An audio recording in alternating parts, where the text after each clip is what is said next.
Mayroon akong isang tanong para sa'yo bago pa man magsimula ang lahat. At pakiusap, huwag mong sagutin ito ng pabigla-bigla, kundi isipin mo muna ng mabuti dahil ang sagot mo dito ay maaaring magbukas ng isang bagong pag-unawa sa iyong sariling katawan na hindi mo pa nararamdaman noon.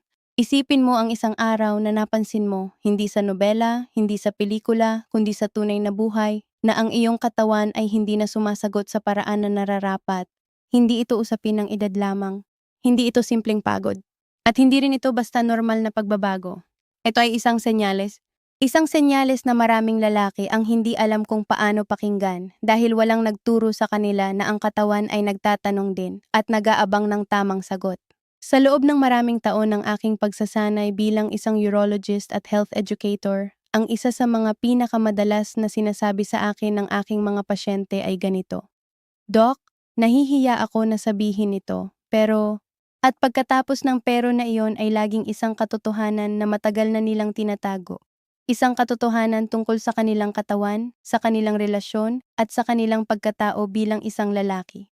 At palagi akong nagsasabi sa kanila ng iisang bagay, ang pag-usap ng katotohanan tungkol sa iyong kalusugan ay hindi kahiya-hiya. Ito ay kalayaan. Kaya ngayong araw na ito, gusto kong pag-usapan natin ang isang paksa na siyentipiko, medikal, at tunay na mahalaga, ang koneksyon ng iyong pang-araw-araw na gawi, lalo na ang simpleng gawi ng pag-inom ng mainit na tubig, sa kalusugan ng iyong cardiovascular system, ng iyong nervous system, ng iyong hormones, at sa kabuuang antas ng iyong physical performance bilang isang tao. Pag-uusapan natin ito ng formal, ng maayos, at ng may respeto, hindi bilang isang usapin ng kahihiyan, kundi bilang isang usapin ng agham at ng pagmamahal sa sarili. Bago tayo magpatuloy, isang tanong muna. Gusto kong humingi ng iyong sagot sa comment section pagkatapos mong mapanood ang buong video na ito. Ang tanong ay ito: kailan ka huling nakinig sa iyong katawan? Hindi sa ibang tao, hindi sa internet, hindi sa chismis ng mga kaibigan, kundi sa iyong sariling katawan. At batay sa iyong narinig, anong pagbabago ang iyong ginawa para sa iyong kalusugan? Gusto ko talagang marinig ang iyong kwento dahil sa bawat kwento ay mayroong katotohanang maaaring makatulong sa iba. Ngayon ay sisimulan natin ang ating talakayan ng may pundasyon, at ang pundasyon ay ang pag-unawa sa kung bakit ang dugo at ang tubig ay magkasama sa pinakamahalagang bahagi ng iyong buhay. Ang katawan ng tao ay binubuo ng halos 60 hanggang 70% ng tubig. Ito ay hindi isang katotohanan na maririnig mo sa isang trivia game at makakalimutan mo kinabukasan. Ito ay isang katotohanang may direktang epekto sa bawat sistema ng iyong katawan, mula sa iyong utak hanggang sa pinakamaliit na ugat sa iyong mga daliri ng paa. At kapag sinabi nating sistema ng katawan, kasama rito ang isang sistema na madalas na hindi binibigyang pansin ng mga lalaki hanggang sa lumabas na ang problema, ang sistema ng dugo at daloy nito sa buong katawan, kabilang ang mga bahagi na kritikal sa erectile function. Ang erectile function, ang kakayahan ng lalaki na maranasan ang tigas at pagpapanatili nito, ay pangunahing isang vascular at neurological na proseso. Nangangahulugan ito na higit sa lahat, ito ay tungkol sa dugo at sa ugat.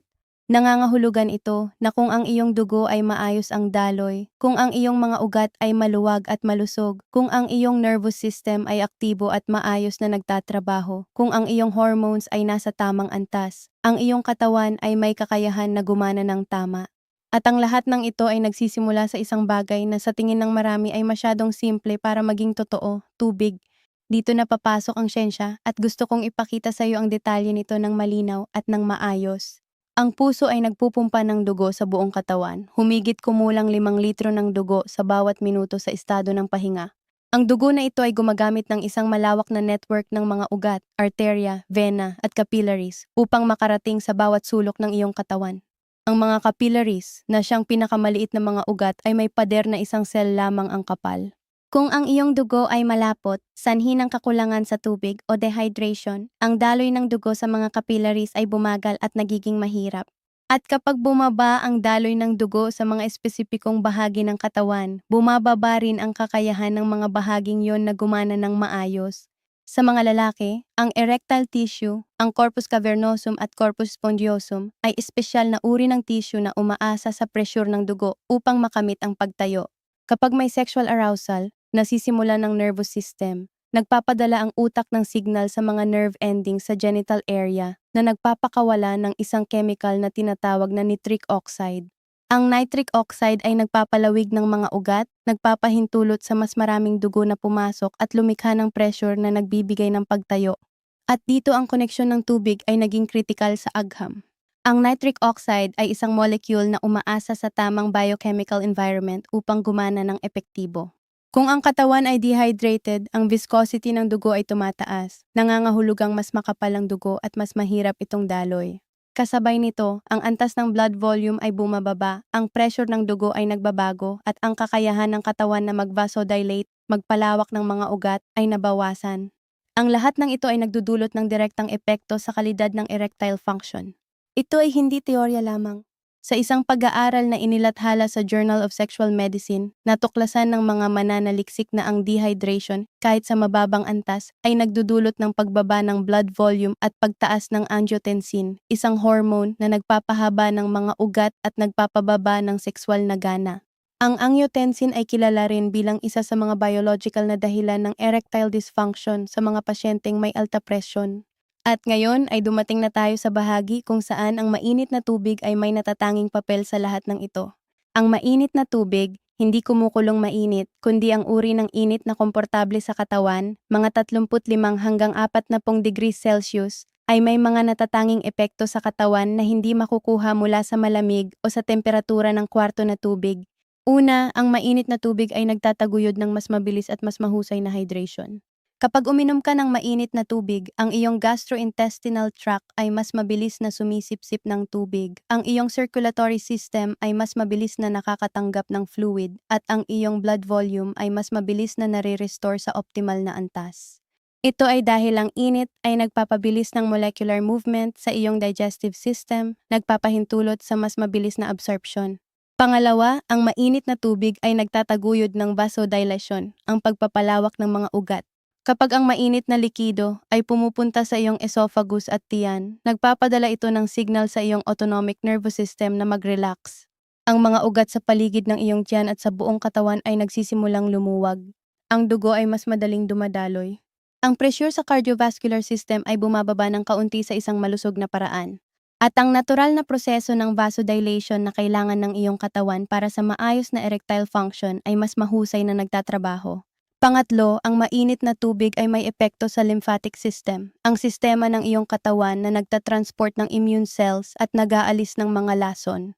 Ang isang aktibong lymphatic system ay nagtutulong sa pag-aalis ng mga inflammatory compounds na maaaring makasama sa iyong vascular health. Ang chronic inflammation ay isa sa mga pangunahing dahilan ng endothelial dysfunction, ang pinsala sa mga pader ng iyong mga ugat na siyang isa sa pinakamaagang senyales ng erectile dysfunction.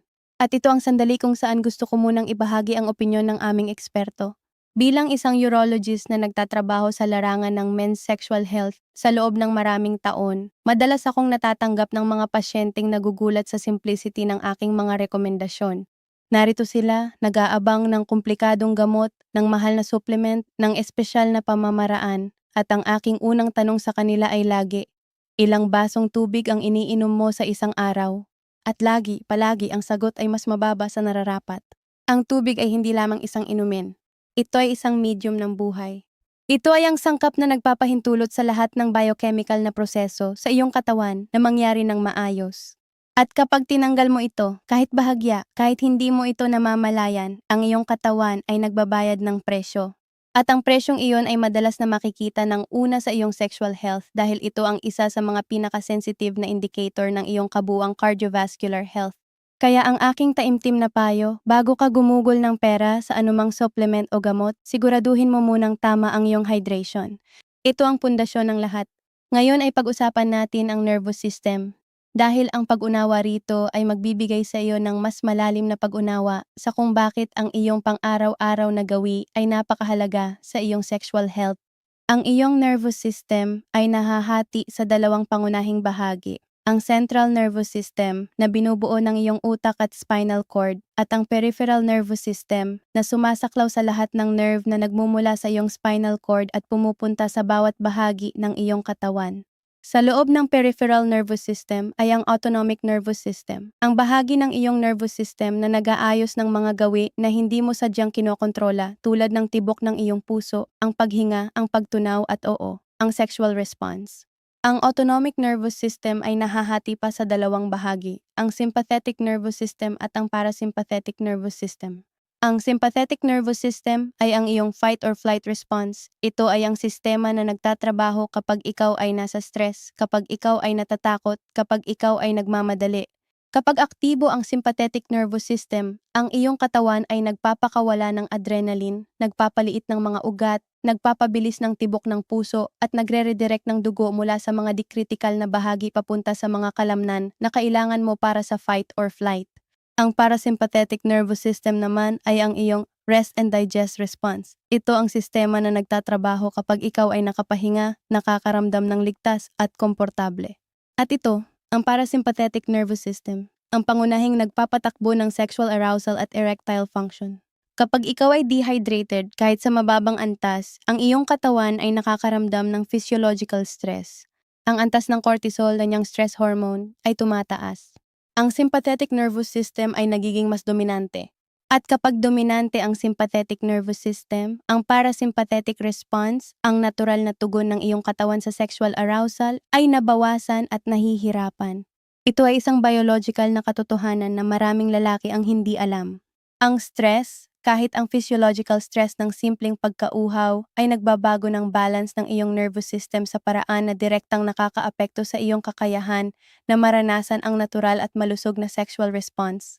At dito ay may isang mahalagang bahagi pa na dapat nating pag-usapan, ang papel ng iyong utak sa lahat ng ito. Ang utak ay ang pinakapangunahing organ ng sexual response.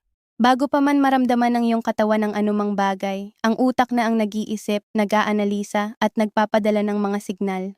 Ang libido, ang pagnanasang sexual, ay isang neurological at hormonal na proseso na nagsisimula sa utak. At ang utak ay isa sa mga pinakasensitive na organ sa antas ng hydration ng iyong katawan. Ang utak ay binubuo ng halos 75% tubig.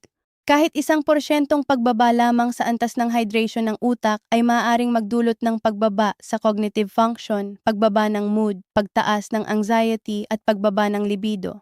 Ito ay nasusuportahan ng maraming siyentipikong pag-aaral, kabilang ang isang pag-aaral mula sa University of Connecticut na natuklasan na kahit ang bahagyang dehydration, wala pang 2% ay nagdudulot ng makabuluhang pagbaba ng mood at pagbaba ng konsentrasyon sa parehong lalaki at babae.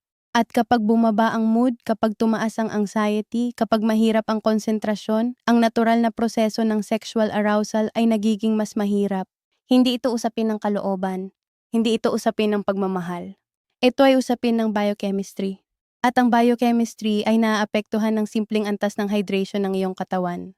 Ngayon ay pag-usapan natin ang tungkol sa hormones, ang mga chemical na messenger ng iyong katawan, at kung paano nakakaapekto ang iyong pang-araw-araw na gawi sa kanilang antas at sa kanilang kakayahan na gumana ng maayos. Ang testosterone ay ang pangunahing male sex hormone, at ito ay may kritikal na papel hindi lamang sa libido at erectile function, kundi pati na rin sa energy levels, sa muscle mass, sa bone density, sa mood at sa kabuuang kalusugan ng lalaki. Ang antas ng testosterone ay kontrolado ng isang komplikadong sistema na kinabibilangan ng hypothalamus, pituitary gland, at mga testicle. Isang sistema na kilala bilang HPG axis o hypothalamic pituitary gonadal axis. Ang maiit na bagay na hindi alam ng marami ay ang antas ng hydration ay may epekto sa HPG axis. Sa isang pag-aaral na inilathala sa European Journal of Applied Physiology, natuklasan ng mga mananaliksik na ang dehydration ay nagdudulot ng pagtaas ng cortisol, at ang cortisol at testosterone ay may inverse na relasyon. Nangangahulugang kapag mataas ang cortisol, bumababa ang testosterone. Ito ay isang biochemical na relasyon na ang katawan ay ginagamit upang i-prioritize ang survival. Kapag ikaw ay nasa stress, ang katawan ay inuuna ang stress response, hindi ang reproductive function. Ang mainit na tubig, sa pamamagitan ng pagtataguyod ng mas mabilis na hydration at ng mas maayos na regulation ng cortisol, ay nagtutulong sa pagpapanatili ng mas malusog na testosterone levels. Hindi ito nangangahulugang ang mainit na tubig ay direktang nagpapataas ng testosterone. Ang katawan ay mas komplikado kaysa sa simpleng equation na iyon. Kundi ang mainit na tubig bilang bahagi ng isang malusog na lifestyle ay nag-aalis ng isa sa mga physiological na balakid sa maayos na hormonal function. Bukod sa testosterone, mayroong isa pang hormone na gusto kong talakayin, ang oxytocin na madalas na tinatawag na the bonding hormone o the love hormone. Ang oxytocin ay nagpapalakas ng emosyonal na koneksyon, ng tiwala, at ng malalim na pakiramdam ng intimacy sa pagitan ng dalawang tao. Ito ay ginagawa ng hypothalamus at inilalabas ng pituitary gland, at ito ay napakahalaga hindi lamang sa sexual health kundi sa kabuuang kalusugan ng relasyon. Ang oxytocin ay pinakamalakas na nailalabas sa pamamagitan ng pisikal na pakikipag-ugnayan, mga yakap, haplos, at ang simpleng pisikal na presensya ng isang taong minamahal mo. Ngunit ang antas ng oxytocin ay apektado rin ng iyong kabuang kalagayan, ng iyong stress levels, ng iyong mood, at ng iyong hydration. Ang isang katawan na dehydrated at napapagod ay mas mahirap maglabas ng oxytocin sa naaangkop na antas, nagdudulot ng mas mababang pakiramdam ng koneksyon at intimacy. Ito ay nagdadala sa atin sa isang aspeto ng paksa na gusto kong talakayin ng may espesyal na atensyon. Ang koneksyon ng physical health at emotional health sa konteksto ng intimate na relasyon. Maraming lalaki ang nagkakamali sa pag-iisip na ang sexual health ay isang pisikal na usapin lamang, na ito ay tungkol lamang sa katawan at sa mechanics nito. Ngunit ang katotohanan na sinusuportahan ng siyensya at ng karanasan ng libu-libong pasyente ay mas komplikado at mas maganda kaysa sa simpleng pisikal na pananaw. Ang intimacy sa pagitan ng dalawang tao ay isang symphony ng physical, emotional, psychological at neurological na proseso na magkasabay na nagtatrabaho upang lumikha ng isang karanasan na mas malalim kaysa sa anumang isa sa mga bahaging ito. Ang puso ay nagtutugma ng mas malapit. Ang paghinga ay nagiging mas sinkronisado. Ang utak ay nagpapakawala ng mga kemikal na nagdudulot ng pakiramdam ng koneksyon at kasiyahan. Ang katawan ay nagbibigay ng mensahe ng tiwala at kaligtasan. At ang lahat ng ito ay mas maayos na nagtatrabaho kapag ang iyong katawan ay malusog, kapag ang iyong mga ugat ay maluwag, kapag ang iyong dugo ay maayos ang daloy, kapag ang iyong nervous system ay nasa tamang balanse, at kapag ang iyong mga hormone ay nasa optimal na antas. Ang physical health ay hindi lamang backdrop ng intimate na karanasan. Ito ay isa sa mga pangunahing instrumento sa symphony na iyon. At dito ay gusto ko ring pag-usapan ng tungkol sa komunikasyon dahil ito ay isa sa mga pinaka-underrated ngunit pinakamabisang aspeto ng sexual health at intimate na relasyon. Ang komunikasyon sa pagitan ng mga partner ay hindi isang simpleng nice to have. Ito ay isang biological na pangangailangan. Kapag ang dalawang tao ay bukas na nakikipag-usap tungkol sa kanilang mga pangangailangan, sa kanilang mga alalahanin, at sa kanilang mga karanasan, ang oxytocin ay nagpapataas, ang cortisol ay bumababa, ang tiwala ay lumalim, at ang buong psychoneuroendocrine na kapaligiran ng relasyon ay nagiging mas supportive ng kalusugan at kasiyahan. Sa kabaligtaran, kapag ang mga bagay ay hindi na pag-uusapan, kapag ang mga alalahanin ay itinago, kapag ang mga pangangailangan ay hindi ipinahayag, ang katawan ay nagtatala ng tensyon. Ang cortisol ay tumataas. Ang sympathetic nervous system ay nagiging mas aktibo, at ang natural na proseso ng intimacy ay nagiging mas mahirap. Hindi ko ito sinasabi bilang isang simpleng relationship advice. Sinasabi ko ito bilang isang medikal na katotohanan, na ang komunikasyon ay may biochemical na epekto sa iyong katawan at sa iyong sexual health. Ang pagkakaroon ng bukas, mapagkalingang pag-uusap sa iyong partner ay hindi lamang mabuti para sa iyong relasyon, ito ay mabuti para sa iyong kalusugan. Ngayon ay gusto ko ring talakayin ang ilang karaniwang mitos at maling kaalaman na madalas kong naririnig mula sa aking mga pasyente. At gustong ko itong iwasto ng maayos at ng may respeto. Ang unang mito ay ito, ang erectile dysfunction ay isang natural at hindi maiiwasang bahagi ng pagtanda. Ito ay mali. Ang totoo ay may mga lalaki na nakakaranas ng mataas na antas ng sexual health kahit sa kanilang 70 at 80. Ang pagtanda mismo ay hindi ang sanhi ng erectile dysfunction. Ang lifestyle factors, ang mga sakit na kaugnay ng lifestyle, at ang kakulangan sa maayos na pag-aalaga ng sarili ay ang mga pangunahing sanhi. Nangangahulugang ang marami sa mga ito ay maaaring maiwasan, mapabagal, o mabago sa pamamagitan ng mga tamang pagbabago sa pamumuhay. Ang pangalawang mito ay ito, ang mga supplement at performance enhancers na ibinebenta sa internet ay ang pinakamabilis at pinaka-epektibong solusyon sa mga isyong may kaugnayan sa erectile function. Ito rin ay mali at ito ay isang mito na maaaring mapanganib. Maraming mga supplement ang walang siyentipikong ebidensya ng kanilang epekto at ang ilan ay naglalaman ng mga sangkap na maaaring makasama sa iyong kalusugan, lalo na kung ikaw ay may sakit sa puso, alta presyon o iba pang kondisyon. Bago ka gumamit ng anumang supplement, palaging kumonsulta sa iyong doktor.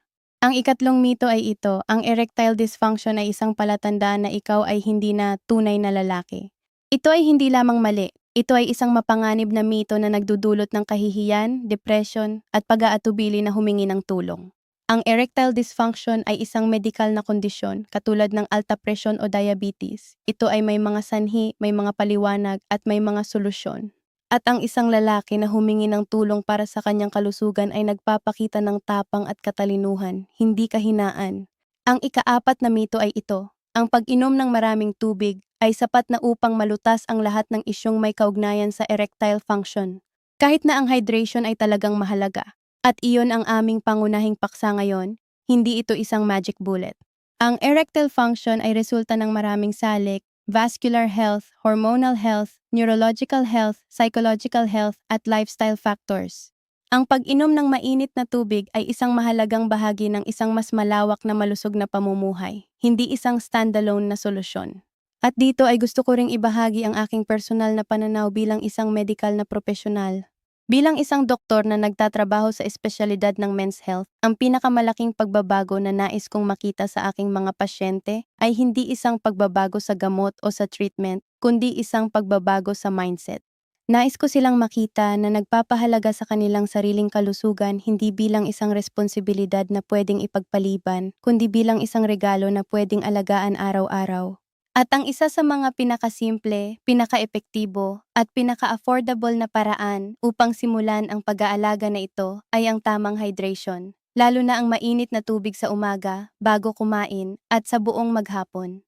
Pero higit pa sa tubig, nais ko silang makita na nagpapahalaga sa kabuuang konteksto ng kanilang kalusugan, sa kanilang tulog, sa kanilang pagkain, sa kanilang mental health, sa kanilang mga relasyon.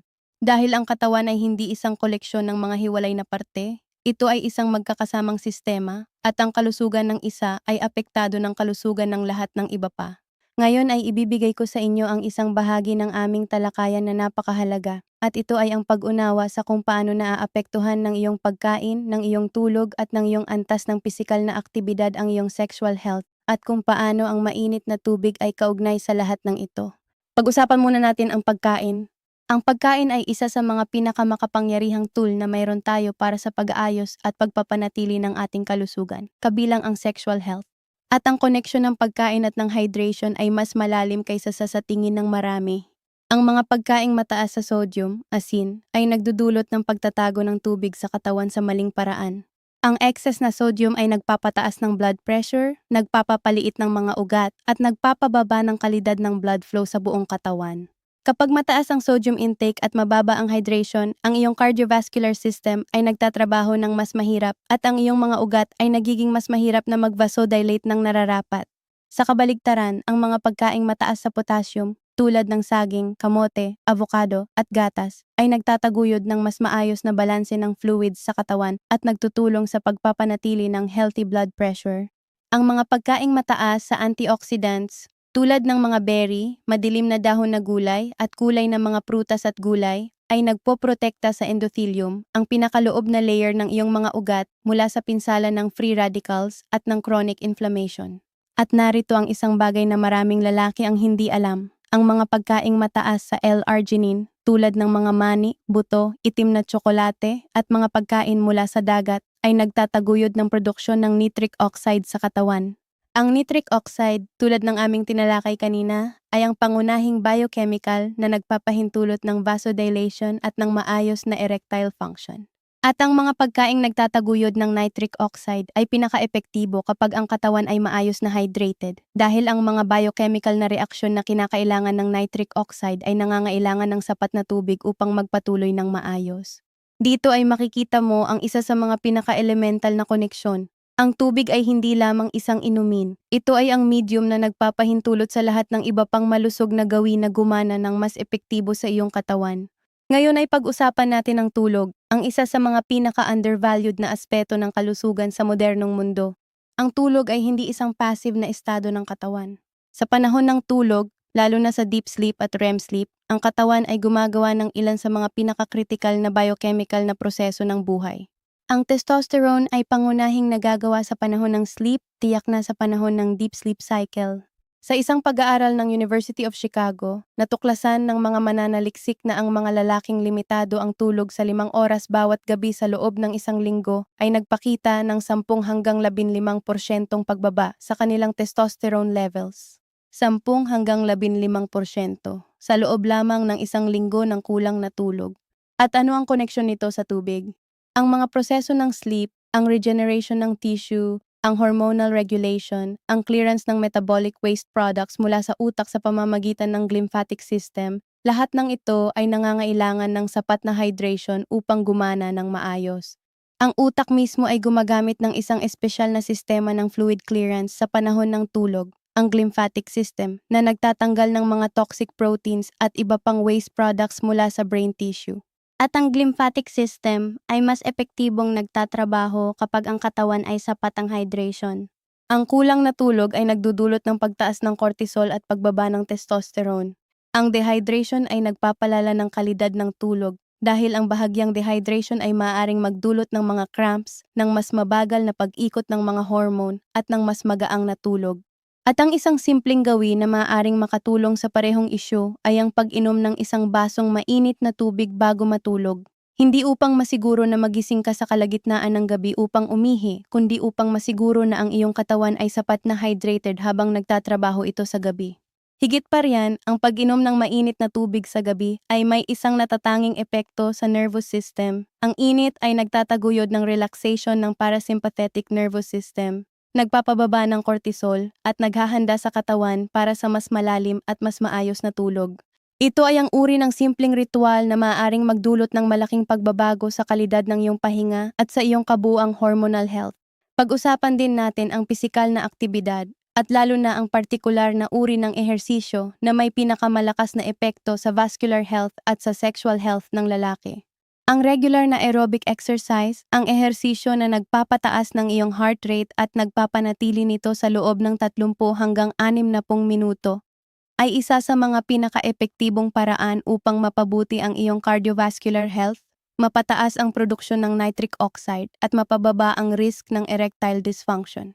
Sa isang malawak na meta-analysis na inilathala sa Journal of Sexual Medicine, natuklasan ng mga mananaliksik na ang regular na aerobic exercise ay nagdudulot ng makabuluhang pagbabago sa erectile function sa mga lalaking may mild hanggang moderate na erectile dysfunction. Ang mekanismo ay klaro, ang regular na aerobic exercise ay nagtataguyod ng endothelial health, nagpoprotekta at nagre-regenerate ng mga pader ng iyong mga ugat, nagpapataas ng produksyon ng nitric oxide, nagpapababa ng inflammation at nagpapabuti ng blood flow sa buong katawan.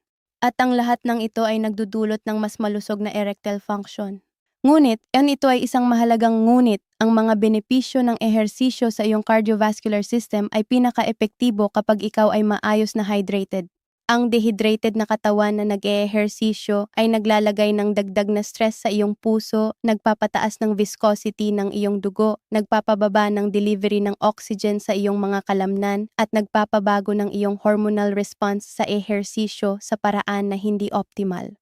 Kaya ang mainit na tubig bilang bahagi ng isang maayos na hydration strategy ay hindi lamang isang simpleng inumin. Ito ay isang enabler ng lahat ng iba pang malusog na gawi na nagtataguyod ng iyong sexual health at ng iyong kabuuang kalusugan. At ngayon ay gusto ko nang pag-usapan ang isang aspeto ng paksang ito na madalas ay nailalagpas, ang psikolohikal na dimensyon ng sexual health at ang koneksyon ng iyong mental health sa iyong pisikal na kakayahan. Ang siyensya ng psychoneuroendocrinology, ang agham na nag-aaral ng koneksyon ng isip, nervous system at hormones, ay nagpapakita ng isang malinaw na larawan. Ang iyong mga iniisip, ang iyong mga emosyon, at ang iyong mga paniniwala tungkol sa iyong sarili ay may direktang biochemical na epekto sa iyong katawan. Ito ay hindi metaphor. Ito ay siyensya. Ang anxiety tungkol sa performance, ang takot na hindi maisagawa ang inaasahang bagay, o ang takot na mabigo ang isang mahalaga at intimate na sandali, ay nagdudulot ng pagtaas ng cortisol at ng sympathetic nervous system activation. At tulad ng aming tinalakay kanina, ang pagtaas ng sympathetic nervous system ay direktang nakakaapekto sa kakayahan ng katawan na mag-execute ng parasympathetically driven na proseso tulad ng erectile function. Ito ang tinatawag ng mga eksperto na performance anxiety, isang psikolohikal na estado na may totoong pisikal na epekto. At ito ay isa sa mga pinakakaraniwang dahilan ng situational erectile dysfunction sa mga mas batang lalaki. Ang mga lalaking walang underlying na medikal na kondisyon, ngunit nakakaranas ng erectile dysfunction dahil sa anxiety at sa psychological pressure. Ang solusyon sa performance anxiety ay hindi isang tableta. Ang solusyon ay isang kombinasyon ng bukas na komunikasyon sa iyong partner, pagtatayo ng isang ligtas at mapagkalingang kapaligiran ng intimacy, posibleng professional na tulong mula sa isang psychologist o sex therapist, at ang pagpapanatili ng iyong kabuuang pisikal na kalusugan, kabilang ang maayos na hydration, sapat na tulog, at regular na ehersisyo upang ang iyong katawan ay nasa pinakamalusog na estado at mas kayang harapin ang mga hamon ng psychological stress. Dito ay mahalagang banggitin natin ang isang bagay na maaring mukhang maliit ngunit napakahalaga sa sikolohiya ng intimate na relasyon. Ang gawin ng pagmamalasakit sa sarili o self-care bilang isang paraan ng pagpapakita ng pagmamahal sa iyong partner. Kapag ikaw ay nag-aalaga ng iyong sariling kalusugan, kapag ikaw ay maayos ang tulog, maayos ang pagkain, maayos ang hydration, at aktibong nagpapanatili ng iyong pisikal at mental na kalusugan, ikaw ay nagpapakita sa iyong partner na ikaw ay seryoso sa inyong relasyon. Nagpapakita ka na pinahahalagahan mo ang iyong sarili ng sapat upang alagaan mo ang sarili mo. At ang pagpapahalaga sa sarili ay isa sa mga pinaka-attractive na katangian ng isang tao sa anumang intimate na relasyon.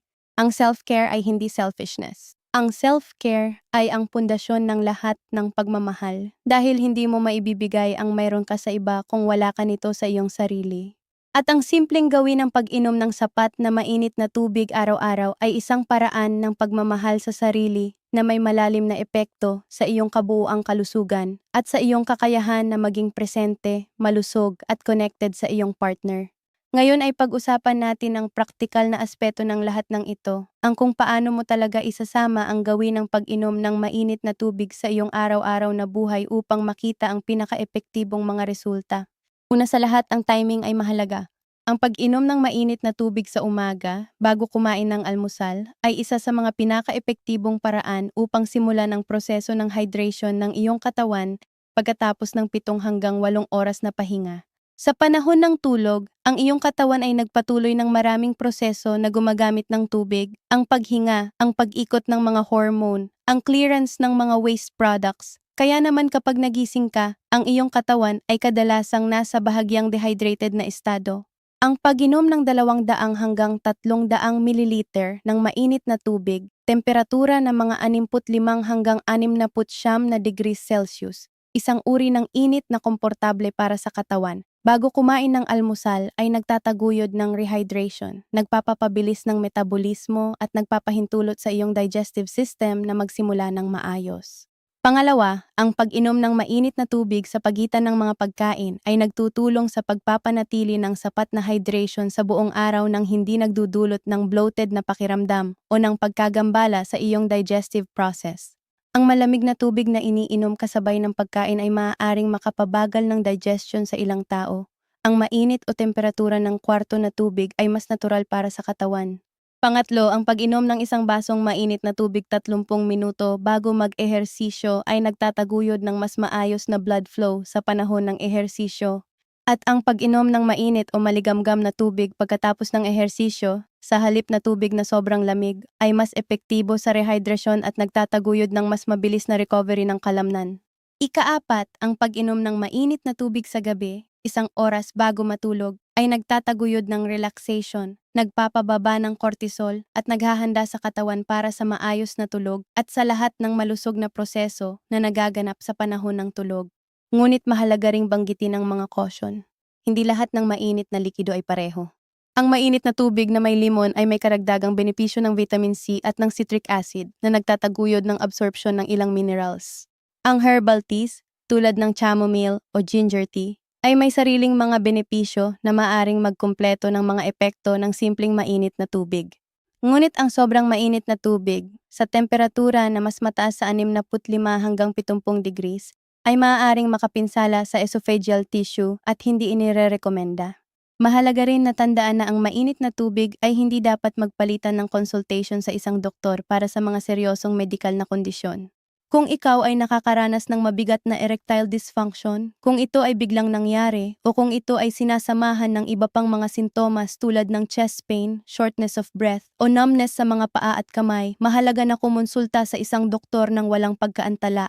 Ang erectile dysfunction ay maaaring isa sa mga unang senyales ng mas seryosong cardiovascular condition at mahalaga na ito ay ma-evaluate ng maayos ng isang medical na profesional. At dito sa puntong ito ng aming talakayan, gusto kong ibigay ang aking disclaimer bilang isang doktor at health educator. Ang video na ito ay para sa informational purposes lamang. Ang lahat ng impormasyong aming tinalakay ay nakabase sa siyentipikong pananaliksik at sa medikal na prinsipyo, ngunit ang bawat tao ay natatangi. Ang iyong katawan, ang iyong kalagayan at ang iyong mga pangangailangan ay iba sa ng ibang tao. Ang anumang pagbabago sa iyong lifestyle, sa iyong pagkain, o sa iyong inumin ay dapat na ituring bilang isang bahagi ng isang mas malawak na pag-aalaga sa kalusugan at hindi bilang isang kahalili ng propesyonal na medikal na payo. Kung ikaw ay nakakaranas ng mga sintomas na nagpapahirap sa iyong kalidad ng buhay o sa iyong mga relasyon, palaging humingi ng tulong mula sa isang kwalipikadong doktor. Ang paghingi ng tulong ay hindi kahinaan, ito ay karunungan. Ngayon ay gusto nating talakayin ang isa pang malalim na aspeto ng ating paksa, ang koneksyon ng aging, ng lifestyle at ng sexual health sa mga lalaki. Ang pagtanda ay isang natural na proseso ng buhay, at sa paglipas ng mga taon, ang katawan ng lalaki ay nagbabago sa maraming paraan. Ang antas ng testosterone ay natural na bumababa sa rate na mga 1 hanggang 2% bawat taon pagkatapos ng 30 taong gulang. Ang mga ugat ay natural na nagiging mas matigas at mas makitid sa paglipas ng oras, isang proseso na tinatawag na arteriosclerosis. Ang nervous system ay nagiging bahagyang mas mabagal. Ang hormonal response ay nagbabago. Ngunit, at ito ay isang napakahalagang ngunit, ang bilis at kalubhaan ng mga pagbabagong ito ay lubos na naaapektuhan ng iyong lifestyle. Ang isang lalaki na nagpapanatili ng malusog na lifestyle, tamang pagkain, regular na ehersisyo, sapat na tulog, maayos na hydration, pamamahala ng stress, at pag-iwas sa sigarilyo at sobrang alak, ay maaaring mapanatili ang mas mataas na antas ng sexual health hanggang sa mas matandang edad kaysa sa isang lalaki na hindi nagbibigay ng pansin sa kanyang kalusugan. Ang siyensya ay malinaw dito. Sa mga pag-aaral ng mga lalaking nasa kanilang 60 hanggang 70 na aktibo, malusog ang pagkain at maayos ang hydration, ang kanilang vascular health at ang kanilang sexual function ay madalas na mas malapit sa mga lalaking nasa kanilang 40 kaysa sa mga kapwa nilang may edad na hindi nagpapanatili ng ganitong lifestyle. Ito ay hindi isang pagtatangka na ibenta sa iyo ang pangako ng walang hanggang kabataan. Ito ay siyensya. Ang iyong mga pagpili ngayon ay nagtatayo ng pundasyon ng iyong kalusugan sa hinaharap. At ang mga simpleng gawi, tulad ng sapat na pag-inom ng mainit na tubig, ng tamang pagkain, ng regular na ehersisyo at ng sapat na tulog, ay ang mga titig na ginagamit ng katawan upang itayo ang pundasyon na iyon. Pag-usapan natin ang isa pang mahalagang aspeto, ang koneksyon ng mental health at ng sexual health at ang kahalagahan ng propesyonal na tulong kapag kailangan ito. Ang depression, ang anxiety, at ang chronic stress ay lahat may direktang epekto sa sexual health. Ang mga kondisyong ito ay nagbabago ng hormonal balance ng katawan, nagpapataas ng cortisol, nagpapababa ng testosterone, at nagpapabago ng neurological na proseso na nagtataguyod ng sexual arousal at response. Sa maraming kaso, ang sexual dysfunction ay isang sintomas ng isang underlying na mental health condition na kailangan ng tamang pagtrato. At sa kabaligtaran, ang sexual dysfunction ay maaaring magdulot ng depression at anxiety. Naglilikha ng isang vicious cycle na mahirap masira ng walang tulong.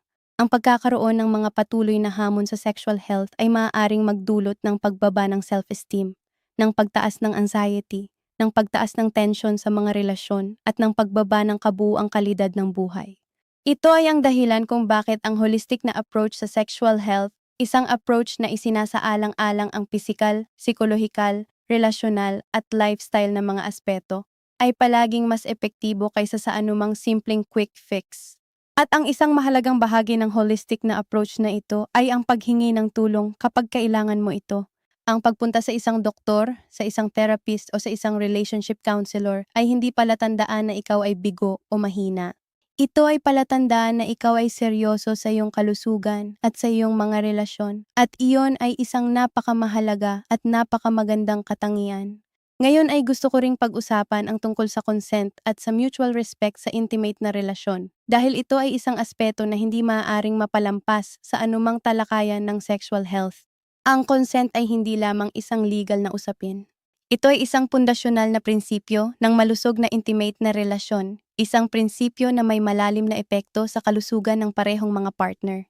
Kapag ang isang intimate na karanasan ay naganap ng may buong kagustuhan, buong kaalaman, at buong kalayaan ng parehong tao, ang biochemical na kapaligiran ng karanasang iyon ay ibang-iba kaysa sa kapag may coercion, pressure, o kawalan ng tunay na kagustuhan.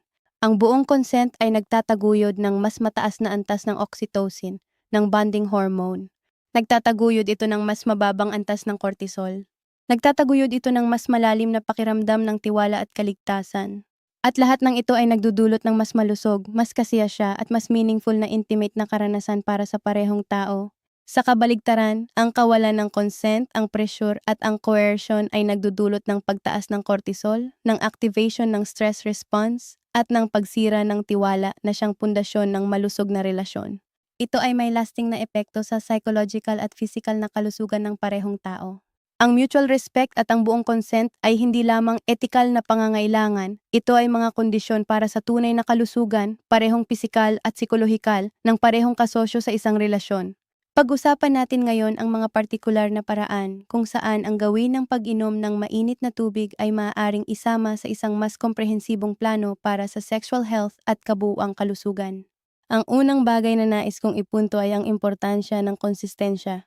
Ang 1 o 2 basong mainit na tubig sa loob ng ilang araw ay hindi magbibigay sa iyo ng makabuluhang pagbabago. Tulad ng lahat ng aspeto ng kalusugan, ang konsistensya sa mahabang panahon ang nagdudulot ng tunay na resulta. Ang layunin ay ang maging isang gawi, isang bagay na ginagawa mo araw-araw nang hindi na kailangang isipin pa, tulad ng pagsisipilyo ng ngipin o pagligo. Ang pangalawang bagay ay ang integrasyon. Ang mainit na tubig ay pinaka-epektibo hindi bilang isang standalone na gawi, kundi bilang bahagi ng isang mas malawak na lifestyle na nagtataguyod ng vascular health, hormonal health at neurological health. Nangangahulugang ang pag-inom ng sapat na mainit na tubig ay dapat na isama sa tamang pagkain, regular na ehersisyo, sapat na tulog, pamamahala ng stress at pag-iwas sa mga gawi na nakakapinsala sa vascular health tulad ng sigarilyo at sobrang alak. Ang ikatlo ay ang personalization. Hindi lahat ng tao ay pareho, at ang pinaka-epektibong approach sa hydration at sa kalusugan ay ang isa na naaayon sa iyong partikular na katawan, sa iyong partikular na kalagayan, at sa iyong partikular na mga pangangailangan. Ang ilang mga tao ay mas komportable sa mas mainit na tubig, ang iba ay mas gusto ang maligamgam. Ang ilang mga tao ay mas kailangan ng mas maraming tubig dahil sa kanilang antas ng aktibidad o dahil sa klima ng lugar na kanilang tinitirhan. Ang pakikinig sa iyong katawan at ang pagsasaayos ng iyong mga gawi batay sa naririnig mo ay isang mahalagang kasanayan ng self-care. Ngayon ay pag-usapan natin ang ilang partikular na siyentipikong pag-aaral at natuklasan na sumusuporta sa aming talakayan ngayon. Sa isang pag-aaral na inilathala sa American Journal of Physiology, natuklasan ng mga mananaliksik na ang bahagyang dehydration, 1% lamang ng body weight, ay nagdudulot ng makabuluhang pagbaba sa endothelial function. Ang endothelial function, ang kakayahan ng mga pader ng ugat na gumawa ng nitric oxide at mag-respond ng maayos sa mga signal ng pagluwag, ay isa sa mga pinakakritikal na indicator ng cardiovascular health at ng erectile function. Sa isa pang pag-aaral na inilathala sa European Journal of Nutrition, natuklasan ng mga mananaliksik na ang mga lalaking mas mataas ang araw-araw na pagkonsumo ng tubig ay may mas mababang antas ng visceral fat, ang taba sa loob ng tiyan, at mas mataas na antas ng metabolically active tissue. Ang visceral fat ay isa sa mga pangunahing dahilan ng hormonal imbalance sa mga lalaki, kasama na ang pagbaba ng testosterone at pagtaas ng estrogen, kaya ang mas mataas na hydration ay nagdudulot ng mas malusog na hormonal na profile.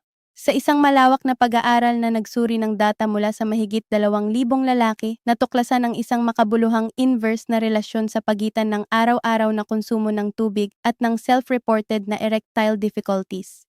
Ang mga lalaking nag-report ng pinakamababang araw-araw na konsumo ng tubig ay may halos 30% mas mataas na posibilidad na mag-report ng erectile difficulties kumpara sa mga lalaking may pinakamataas na konsumo ng tubig, kahit na matapos ang pagsasaalang-alang ng iba pang mga salik tulad ng edad, timbang at aktibidad.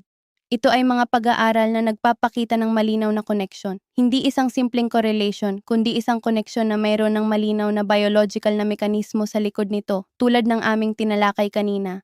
Nais ko ring banggitin ang mga natural na sangkap na maaaring idagdag sa mainit na tubig upang mapalakas ang mga benepisyo nito para sa vascular health at para sa kabuuang kalusugan. Ang luya o ginger ay isa sa mga pinakamakapangyarihang natural na anti-inflammatory at vascular health promoters. Ang mga active compounds sa luya, kabilang ang gingerol at shogaol, ay nagtataguyod ng vasodilation, nagpapababa ng inflammation, at nagtataguyod ng mas maayos na blood circulation.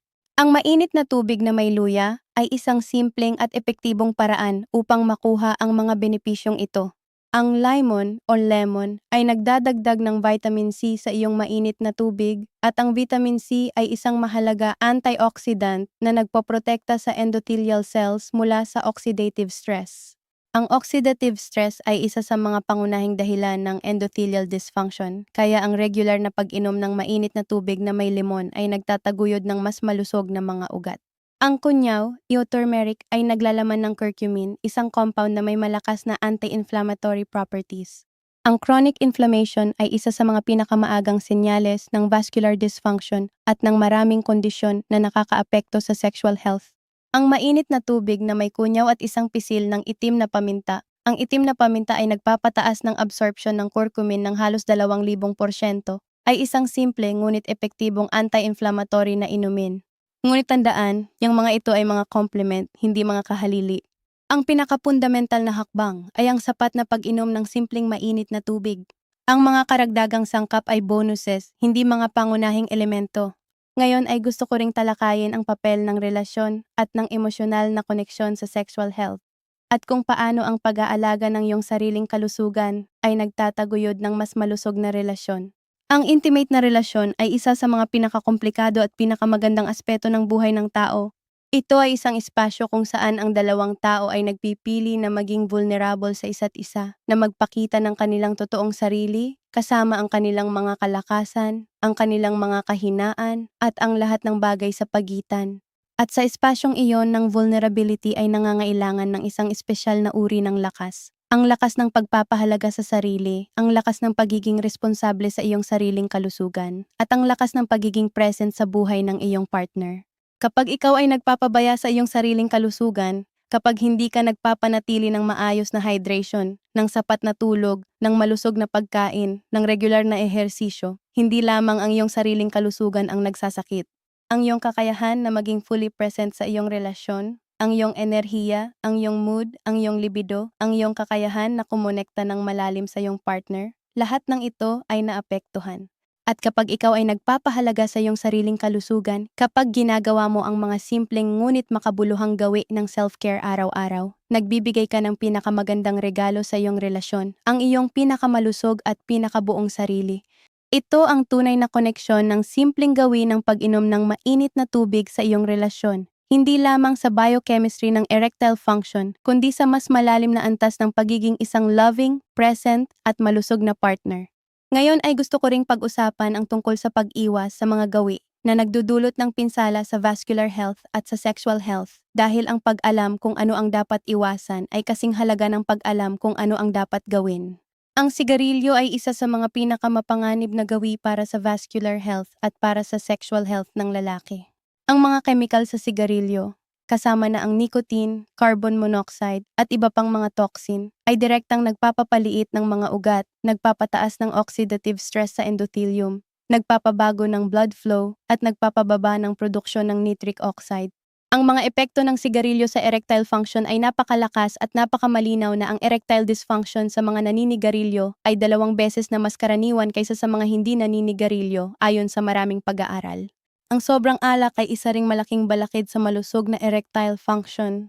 Kahit na ang katamtamang pag-inom ng alak ay maaaring may ilang benepisyo sa cardiovascular health, lalo na ang red wine, sa pamamagitan ng mga antioxidants nito, ang sobrang pag-inom ay nagdudulot ng pagbaba ng testosterone production, pagbaba ng nervous system function, at pagpapahina ng mga kakayahan ng katawan na mag-respond sa sexual arousal. Ang processed food na mataas sa trans fats at sa refined sugars ay nagtataguyod ng inflammation, ng endothelial dysfunction, at ng hormonal imbalance. Lahat ng ito ay direktang nakakaapekto sa sexual health.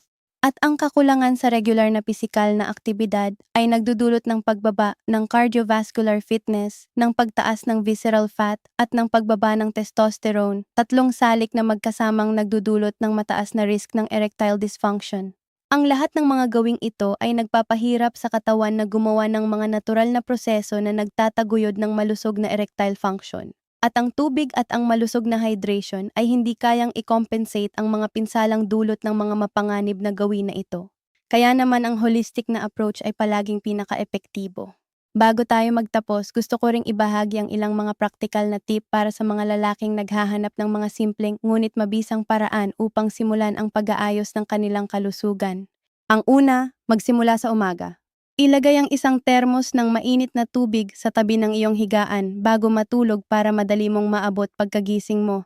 Ang pag-inom ng 200 hanggang 300 mililiter ng mainit na tubig, temperature na komportable sa katawan, bago ka pa man kumain ng almusal, ay isa sa mga pinaka-epektibong bagay na maaari mong gawin para sa iyong hydration at para sa iyong kabuuang kalusugan. Ang pangalawa, subaybayan ng iyong hydration. Hindi mo kailangan ng isang mahal na gadget para gawin ito. Ang pinakasimpleng paraan ay ang pagmamasid sa kulay ng iyong ihi. Dapat ay maliwanag na dilaw o malapit sa malinaw. Kung malalim ang dilaw o may amoy, ikaw ay dehydrated at kailangan mong uminom ng higit na tubig. Ang ikatlo, gawing ritual ang iyong hydration. Ang pag-link ng pag-inom ng mainit na tubig sa mga gawin na ginagawa mo na araw-araw, tulad ng pag-upo sa iyong trabaho, ng pagkatapos ng ehersisyo o ng pagtitimpla ng hapunan, ay nagpapahintulot sa bagong gawi na mas madaling ma-integrate sa iyong buhay. Ang ikaapat, huwag uminom ng masyadong marami ng masyadong mabilis. Ang overhydration, so hyponatremia, ay isang kondisyon na maaaring mangyari kapag uminom ka ng napakaraming tubig sa maikling panahon at nagpapababa ng sodium levels sa iyong dugo. Ang karaniwang rekomendasyon ay ang 2 hanggang 3 litro ng tubig bawat araw para sa mga lalaki ng kalat sa buong araw at hindi lahat sa iisang oras. Ang ikalima at huli, kumonsulta sa iyong doktor. Kung ikaw ay nakakaranas ng mga hamon sa iyong sexual health o sa iyong kabuuang kalusugan, ang pinakamabisang hakbang na maaari mong gawin ay ang makipag-usap sa isang medikal na profesional. Ang self-care ay napakahalaga, ngunit ito ay hindi kahalili ng profesional na medikal na payo at pagtrato. At ngayon ay dumarating na tayo sa katapusan ng aming talakayan ngayon, ngunit bago tayo magtapos gusto ko pang ibahagi ang ilang huling pag-iisip na mahalaga sa aking puso bilang isang doktor at bilang isang taong nagmamahal sa kapakanan ng aking mga pasyente at sa kapakanan ng mga taong nakikinig ngayon. Kung may isang bagay na nais kong dalhin mo sa bahay mula sa aming talakayan ngayon, ito ay ito. Ang iyong katawan ay hindi mo kalaban. Ang iyong katawan ay ang iyong pinakatapat na kasama sa buhay. Ito ay nagtatrabaho para sa iyo ng walang tigil sa bawat segundo ng bawat araw mula sa sandali ng iyong kapanganakan hanggang sa iyong huling hininga. At kapag ito ay nagbibigay ng signal, kapag nagpapakita ito ng mga senyales na may kulang o may nangangailangan ng pansin, ito ay nagmamahal sa iyo ng sapat upang sabihin sa iyo ang katotohanan. Ang tanong ay, nakikinig ka ba? Ang pag-aayos ng iyong kalusugan, ang pagbibigay ng sapat na tubig sa iyong katawan, ang sapat na tulog, ang tamang pagkain, ang regular na ehersisyo, ang pamamahala ng stress, at ang paghahanap ng tulong kapag kailangan mo ito, ay hindi mga sakripisyo. Ito sa mga pagpili ng pagmamahal sa sarili. At ang pagmamahal sa sarili ay hindi selfishness. Ito ay ang pundasyon ng lahat ng iba pang pagmamahal sa iyong buhay. At bilang isang doktor, nais ko ring sabihin sa inyo na ang kahihiyan ay walang lugar sa usapin ng kalusugan. Kung ikaw ay nagtatago ng isang katotohanan tungkol sa iyong katawan dahil natatakot kang hatulan o natatakot kang maging mahina sa paningin ng iba, pakiusap, huwag. Ang mga doktor ay nandito para tulungan ka, hindi para hatulan ka.